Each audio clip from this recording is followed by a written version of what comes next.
Megastar Chiranjeevi Anil Ravipudi గారి కాంబినేషన్లో రాబోతున్న సినిమా మెగా 157గా అందరం కూడా అనుకుంటూ ఉన్నాం. కానీ రీసెంట్గా అనిల్ గారే స్వయంగా ఈ సినిమా టైటిల్ ఏంటి అని చెప్పాడు. సో మరి అది తెలిసిన తర్వాత ఫ్యాన్స్ అందరూ కూడా చాలా అంటే చాలా ఈగర్గా వెయిట్ చేస్తున్నారు సినిమా గురించి. అయితే మరి ఏ టైటిల్ పెట్టడం జరిగింది? సో అనిల్ రావిపూడి గారు ఆయన సినిమా వస్తుందంటే సినిమాకి ముందు అంటే స్టార్ట్ అయినప్పటి నుంచి కూడా ఆ సినిమాని ప్రమోషన్ చేస్తూ ఉంటారు, దాన్ని జనాల్లోకి ఎక్కిస్తూ ఉంటారు అనమాట.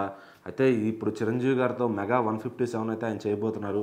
సో దీంట్లో నయనతార గారిని హీరోయిన్గా పికప్ చేసుకున్నారు అనమాట. సో ఆవిడ కూడా అనిల్ రావిపూడి గారి ప్రమోషన్స్లో భాగం అయిపోయింది. సో ఆవిడ జనరల్గా ఇలాంటి ప్రమోషన్స్ అయితే చేయదనమాట.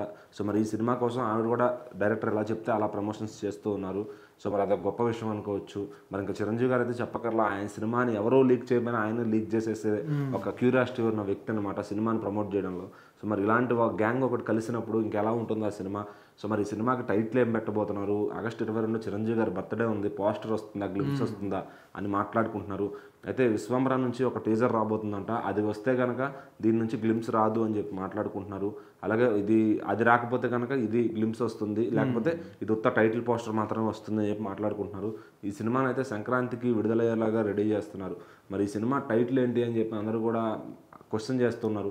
అయితే ఆల్రెడీ హింట్ ఇచ్చేసినట్టుగా చాలామంది మాట్లాడుకుంటున్నారు అనమాట. ఎందుకంటే ఫస్ట్ అంత లాంచింగ్లో ఒక వీడియో అయితే చేశారనమాట.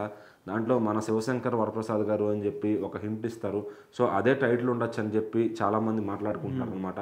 సో అది చెప్పకనే చెప్పారు అని చెప్పి కూడా. అయితే దాంట్లోనే ఇంకొక హింట్ కూడా ఇచ్చారు, ఈసారి రఫ్ ఆడిద్దాం అని చెప్పి. సో మరి రఫ్ ఆడిద్దామని టైటిల్గా పెడతారని కొంతమంది ఇట్లా పోల్స్ కూడా పెట్టుకుంటున్నారు అనమాట. అదే టైటిల్ ఇదే టైటిల్ అని చెప్పి. సో మరి అనిల్ రావిపూడి గారు టైటిల్ అంటే ఈజీగా క్యాచీగా ఉంటుంది కాబట్టి మరి ఏది పెడతారు, సో జనాలకు ఏది బాగా కనెక్ట్ అవుతుందని ఐడియాలో ఉందో మాత్రం. అయితే ఈ సినిమాలో ఒక విడిపోయిన భార్యాభర్తలుగా చిరంజీవి గారు నయనతార గారు కనిపించబోతున్నారు. అందులో ఆయన క్యారెక్టర్ డ్రిల్ మాస్టర్గా చేయబోతున్నారు అనమాట. సో మరి మనం ఆల్రెడీ ఇంతకుముందు అట్లాంటి క్యారెక్టర్ చూస్తున్నాం. మరి ఇందులో కొంచెం కామెడీ కూడా తోడవుతుంది కాబట్టి మరి ఈ సినిమా వర్కౌట్ అయ్యే ఛాన్స్ 100కి 1000% ఉందని చెప్పి అందరూ మాట్లాడుకుంటున్నారు. మరి రాబోయే సంక్రాంతికి మన శివశంకర్ వరప్రసాద్ గారు ఎలాంటి వండర్స్ క్రియేట్ చేస్తారో చూద్దాం.